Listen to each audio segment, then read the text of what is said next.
Ladies and gentlemen, welcome to Storyline Time, where we dive into the past, the present, and the future in the world of professional wrestling and examine, create, and rewrite the stories along the way. My name is Shane, and today's story chronicles the midlife crisis of John Cena. Now you might be saying, Shane, what exactly is going on here? Well, if you've been following professional wrestling for the past 6 months or so, maybe going on a year, you could kind of take notice that John Cena is in a downward spiral. And it really started with his loss to Roman Reigns at No Mercy last fall. And after that, he lost the Royal Rumble. He came up short in the Elimination Chamber, and he lost the opportunity to head into WrestleMania as a 17-time world champion. And before those last two, John Cena had called out The Undertaker. And he called out The Undertaker for a match at WrestleMania, but going into it, he knew that this match wasn't really too possible, even though he laid out the challenge anyway, because John Cena, even though he's coming up short, he's realizing that he needs this big match at WrestleMania. He needs a prestigious match at WrestleMania. He needs a marquee match at WrestleMania. And I know what you're saying. You're saying, well, John Cena could just enter the Andre the Giant Memorial Battle Royal like he intended at WrestleMania 30. Because after all, it was a prestigious Battle Royal then, but it's not now, and John Cena knows that, and he needs a big match heading into WrestleMania 34. So, with that said, we're going to dive into today's story, again, part 1 of the midlife crisis of John Cena. Now, before we fully dive into the story here, we're going to head back to Raw on March 12th of 2018, and a night after losing his opportunity to go into WrestleMania as WWE Champion, John Cena declared that he will be going into WrestleMania 34 as a fan, not a competitor. But however, before fully committing, Cena did the thing that he wasn't supposed to do, and he called out The Undertaker. And he calls out The Undertaker for not willing to come back after suffering defeat to Roman Reigns, and he humanizes the dead man in the process, saying about how he's posting Instagram videos to his wife's Instagram page of him working out. And he basically runs The Undertaker down in order to try to get him a match, before walking off behind the curtain with nothing to lose.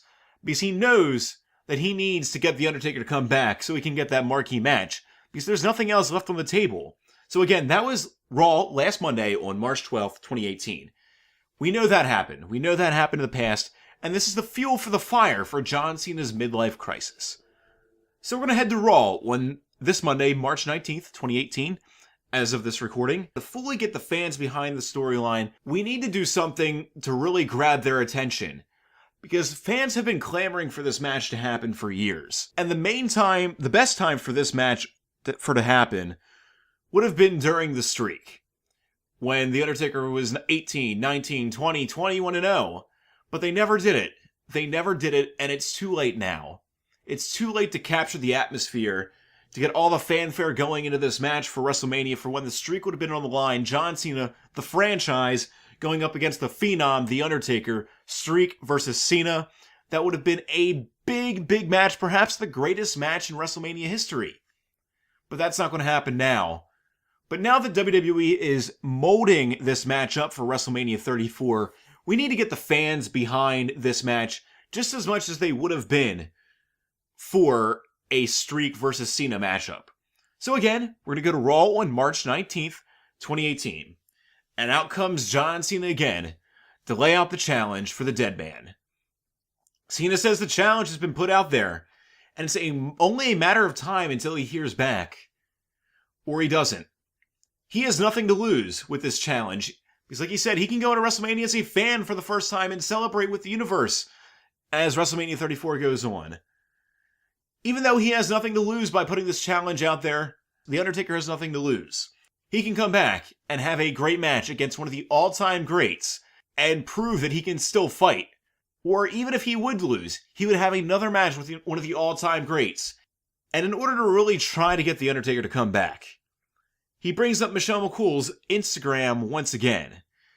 And last week, Michelle McCool put up an Instagram post. It was a good night wish from their daughter to The Undertaker. Cena says that The Undertaker does accept his challenge. He wants him to put up a fight.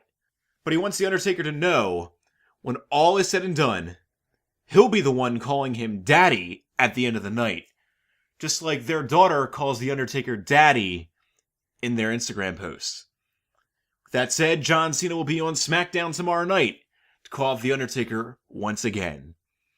So we head to SmackDown on March 20th, 2018, and we have John Cena kick off SmackDown. He's there, he's not messing around, he needs The Undertaker to come out and answer him.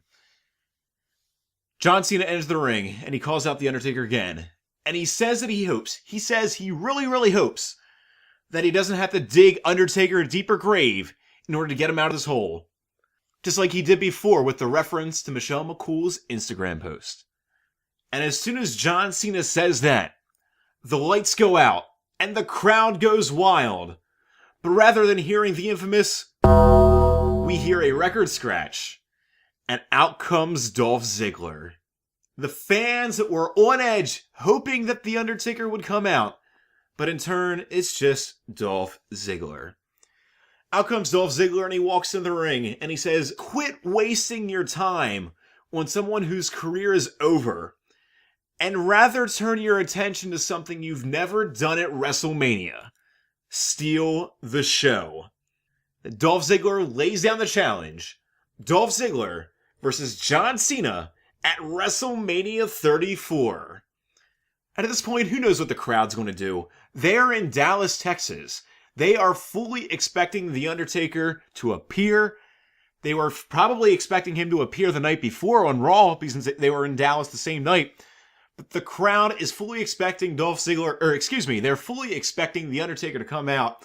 So when Dolph Ziggler lays down the challenge for him and John Cena, they're probably not going to be too thrilled. But yet again, it's a match that happened before, and it's a match that's been teased before based off of previous storylines.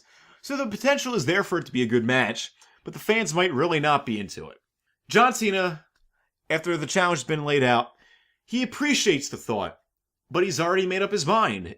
It's Undertaker or bust. Plus, he says that he's already stolen the show before WrestleMania. He lists numerous WrestleMania matches that he's had against The Rock, Batista, Triple H, and Shawn Michaels, and he's beaten them all.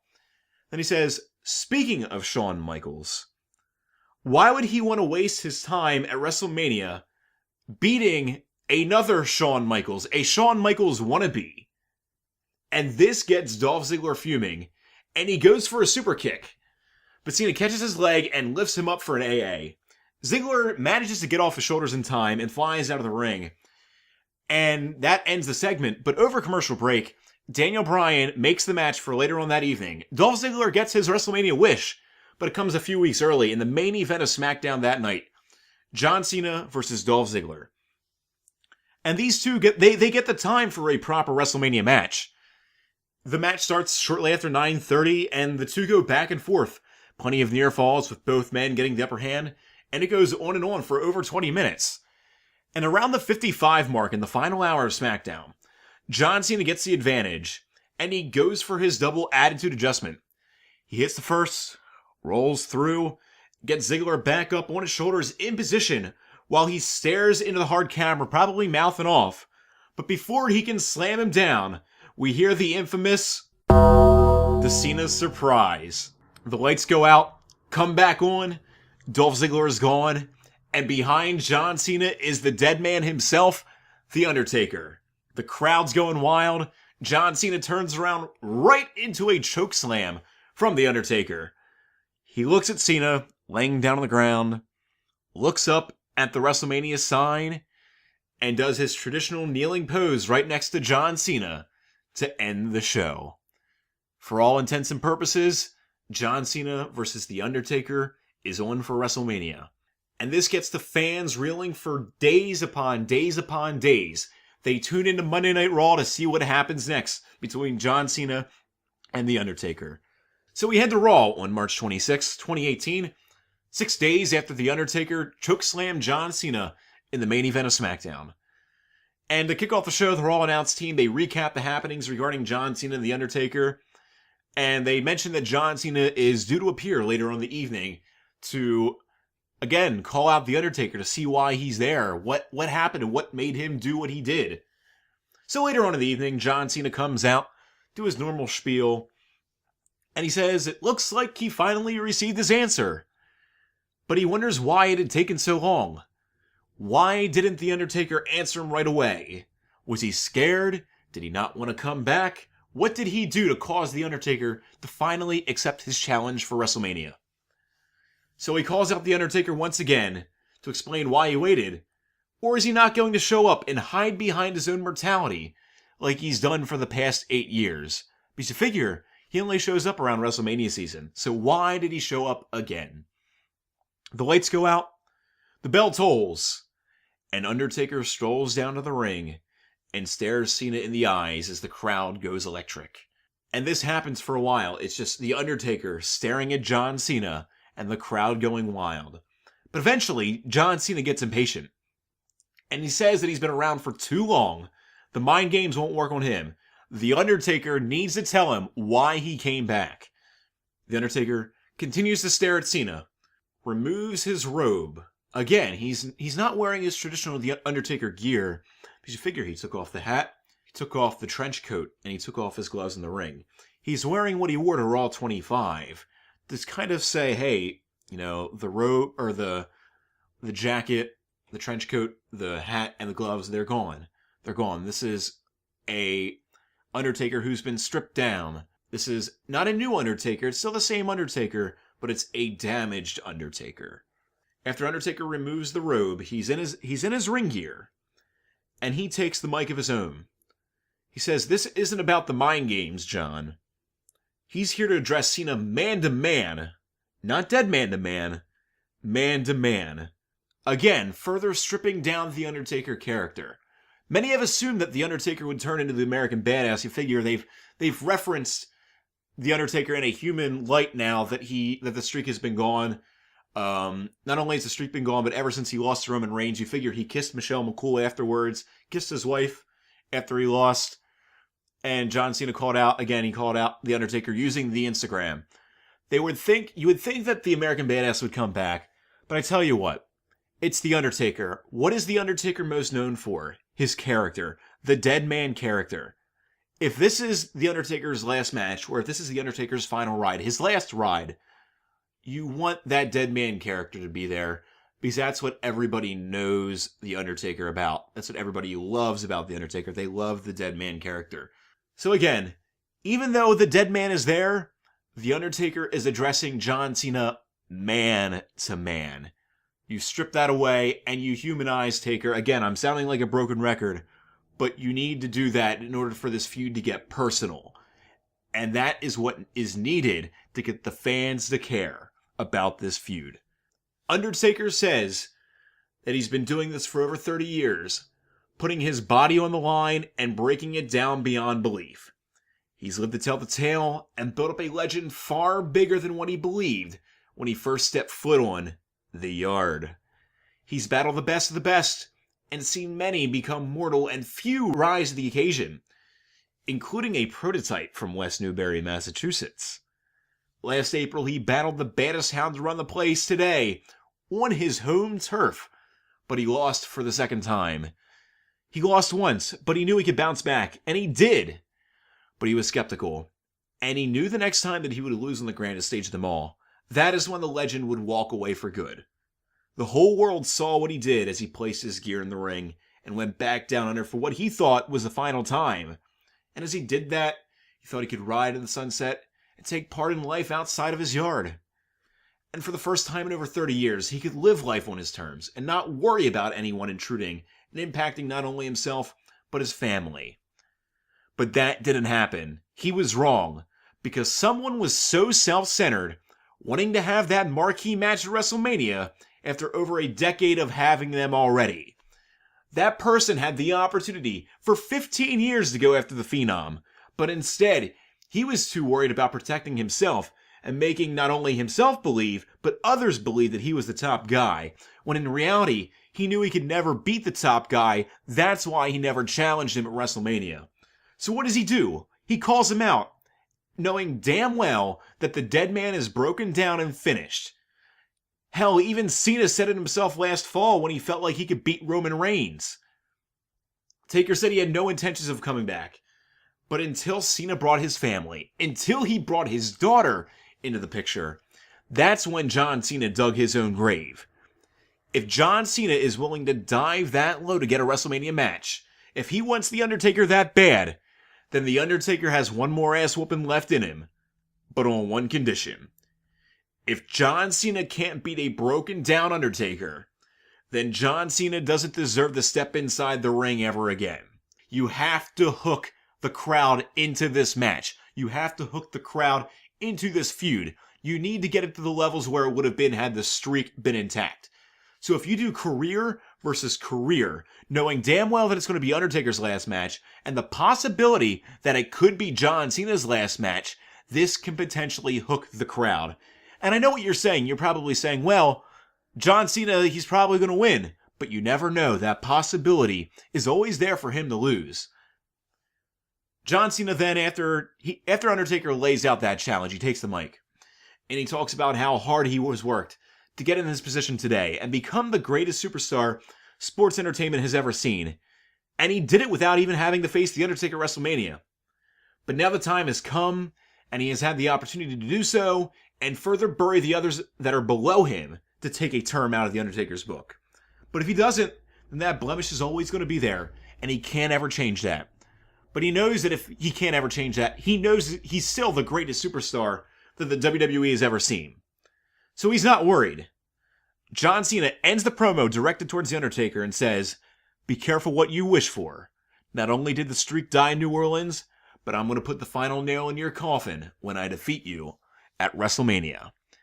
John Cena versus The Undertaker, career versus career, is on for WrestleMania 2 weeks before the event, but we still have a week to go. So we take it to Raw the next week on April 2nd, 2018, 6 days before WrestleMania 34. John Cena has what could be his final match on Raw against one of his greatest rivals in The Miz. It's a standard match, nothing special, but it was built up over the course of the week that The Miz wants to embarrass John Cena one last time before his career is ended. So the match starts out as your normal TV match, but Cena quickly gets control and has Miz in position for defeat. This is it's a real quick thing. He gets him up in position for the AA when the Miztourage, they storm the ring and they start beating down John Cena.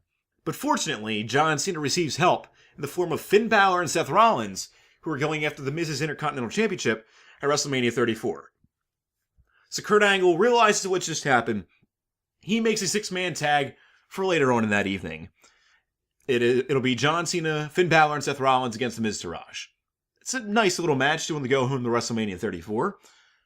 And the six-man tag, it's pretty self-explanatory. The control goes between both teams before all hell breaks loose, and all six men start brawling over the arena. Eventually, Finn Balor and Seth Rollins chase off Bo Dallas and Curtis Axel outside of the ring, and The Miz looks on. He's thinking that he's going to have John Cena all by himself, but at the same time, he knows that it's John Cena. John Cena's always going to be there. And little does he realize that John Cena is behind him as he watches Dallas and Axel battle Finn Balor and Seth Rollins. And Cena quickly picks up The Miz, slams him down for the AA, gets the 1, 2, 3. Cena stands in celebration over his foe when the lights go out and a video package is displayed on the screen with Undertaker playing mind games, discussing John Cena's career and his pending demise. The final words we hear in that promo are, "John Cena, this Sunday, your career will rest in peace." Package stops, darkness ensues, the bell tolls, and Undertaker is behind John Cena, playing the mind games that he said, or that John Cena said wouldn't work. John Cena turns around, and Undertaker gets him in position for a tombstone. But Cena escapes over the Undertaker's shoulders, who picks him up, delivers an attitude adjustment, sending a message to the dead man 6 days before WrestleMania. The build is officially on. We get fans all into it. The Undertaker did his damage to John Cena on SmackDown. John Cena did his damage to The Undertaker on Raw. The careers are on the line for both men. We know that The Undertaker is going to retire after this match. He said he has one more last ass whooping left in him. John Cena, potentially his last match, but the fans are probably going to realize, all right, John Cena is going to be The Undertaker. The Undertaker is going to go out on his back like he said that he's wanted to do, to put over the other talent. So we take it to WrestleMania 34 on April 8th, 2018. John Cena versus The Undertaker. Career versus career. Cena's out first. throws his merch out in the crowd, and looks out to the sea of fans for perhaps the final time. Cena waits patiently as the lights go out, the bell tolls, and we watch The Undertaker stroll down the ramp for combat one final time. And before the bell rings, the spectacle ensues. Hopefully this is Rock Hogan-esque, as the crowd eats up the potential last match for both competitors.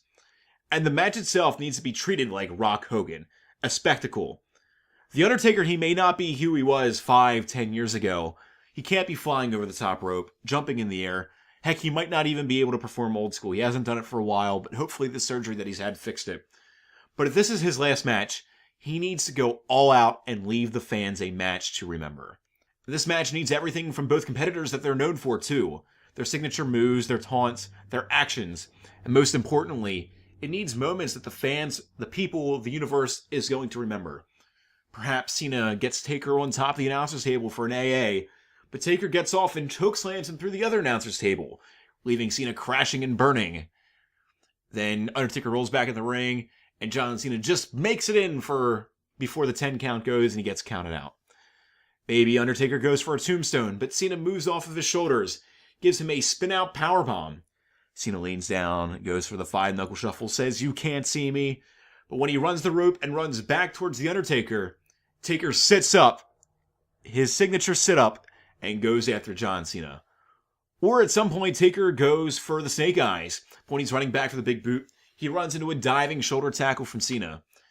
Or lastly, maybe the Undertaker could have the Hell's Gate locked in, but Cena grabs a hold of his leg, flips him over, and locks him in an STF. Things like that will get the fans interested. All these counters, these reversals, these big moments that'll get the fans locked in this match. Because we've seen how it was last year with The Undertaker and Roman Reigns, how slow that match was, and after 5, 6, 7 hours of a show, you're going to get tired. So you need to have these big moments, these big spots, that get the fans interested and intrigued. Eventually, John Cena hits AAs, Undertaker hits tombstones, chokeslams, last rise, you name it, they are there. But eventually, you have John Cena, again, one last time, gets Undertaker up in position for an attitude adjustment, perhaps the third or fourth of the match. John Cena gets him up, but Undertaker moves off his shoulders just in time. Cena turns around right into a tombstone. The Undertaker does his leaping, spiking tombstone that he did to Shawn Michaels at WrestleMania 26. Crosses Cena's arms across his chest. The referee counts 1, 2, 3. The Undertaker defeats John Cena in his last match and ends John Cena's career to the surprise of the audience. I teased it before in this video, but now it's finally happened. The Undertaker needs to defeat John Cena in the career versus career match. This would shock the entire world, the entire professional wrestling world, and maybe even the entertainment world, because this could give John Cena to go out there and get into movies and even further his brand. People would be genuinely surprised that The Undertaker beat John Cena. Everybody would probably think that The Undertaker would lose. But instead, The Undertaker wins in his last match against John Cena. Eventually, The Undertaker does his pose, and he gets up, and he stares at a fallen John Cena, who starts to stir. Cena eventually makes it to his feet, and the two lock eyes again, and Cena admits defeat. He extends his hand to The Undertaker, and The Undertaker looks. And then he lifts up his arm and shakes John Cena's hand. A callback to John Cena's debut, when The Undertaker was the one to extend his hand to John Cena. Undertaker flips up over the top rope, does his signature rollover, and exits the ring and walks up the ramp one last time as the victor, while John Cena watches on. We had the whole Undertaker going away celebration last year. We don't need to do it again. Undertaker can just go up and do the normal thing before he goes back down to hell. Eventually, the focus goes back to Cena after Undertaker leaves, who is standing alone in the middle of the ring, confused, scared, but embracing the crowd reaction, which is probably quite smarky, honestly, but hopefully thankful as well, considering they've just seen John Cena's last match. Much like The Undertaker did before, Cena leaves the ring, meets up with his family, probably Nikki Bella, his mom, his dad, whoever, before walking back up the ramp. No music, no anything. Just Cena walking up the ramp alone and taking in the crowd. Very, very similar to the way Shawn Michaels did at WrestleMania 26 before the camera fades to black. We head to Raw the next night on April 9th, 2018, and heading into Raw, it's announced that John Cena will be giving his parting words to the WWE Universe that night. Surrounded by the smarkiest crowd of the year, John Cena embraces them as he gives his going-away speech. He chronicles his ups, his downs, his battles with opponents, and the fans, like they are doing that night. But knowing John Cena, and the way he embraces the fans and the way they can do things to him, he can turn around and get them invested in his speech. Because John Cena can damn well talk like he never talked. He can. Let me say that again. John Cena can talk with the talk. He can talk like the best of them, without a doubt. You've seen it the way he's turned it around to get the fans invested in his career over these past few weeks. So John Cena damn well can get the fans invested, even if they are the smarkiest crowd of the year the night after WrestleMania. WWE, he says that WWE is allowed to meet many people from all over the world, including his future wife, Nicole, and most importantly, hundreds of children that are a part of the Make-A-Wish program. He then says if it wasn't for WWE, he's worked with celebrities, toured the late night and early morning television scene, and he wouldn't have made it in the mainstream and become a star in Hollywood, something that he's ever so thankful for. But the one thing that's always been there has been wrestling, because he grew up as a kid with his own title belt, wrestling in his yard. He moved to the OVW, he went through the developmental and risen up, and even though he's been successful outside of WWE, he figured WWE would always be there for him. And now that it's not, he doesn't know what he's going to do. He has Hollywood to fall back on, but WWE isn't there for him anymore. Because WWE has always been his home. Professional wrestling, sports entertainment has always been his home. And now it's not. He lastly thanks the fans for everyone. He thanks everyone for giving him the greatest 16 years of his life. And now he's going to ride out in the sunset, enjoy life on his terms. Now that he has the time, maybe he'll become a bigger star than Dwayne. This certainly isn't goodbye, but it's time that the champ has left. John Cena walks away to end Monday Night Raw, unsure of what the future may hold. And the WWE Universe is unsure of what the future may hold for John Cena. And as John Cena walks away through the curtain, this is the last time that we see John Cena on WWE television for quite some time, until WWE stops in what will become his new home of Los Angeles, California. This was part 1 of John Cena's midlife crisis. If you like this video, hit that like button, subscribe for more Storyline Time content, and we will see you next time with part 2 of John Cena's midlife crisis. My name is Shane, and this was Storyline Time.